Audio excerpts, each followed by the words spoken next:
বিসমিল্লাহির রহমানির রহিম। আসসালামু আলাইকুম।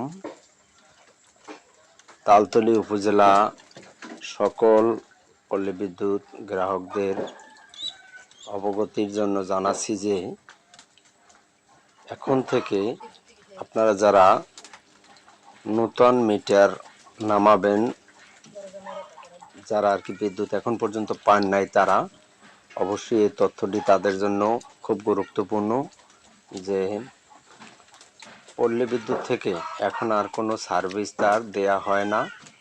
সার্ভিস তারটি আপনাদের নিজ অর্থায়নে কেনা হবে। তারপরে আপনারা মেমোটা অবশ্যই ফটোকপি করে বা মেইন কপি আবেদনের মাধ্যমে অফিসে জমা দিলে আপনারা মূল্যটা পেয়ে যাবেন। আগে এই সার্ভিসটার অফিস আপনাদেরকে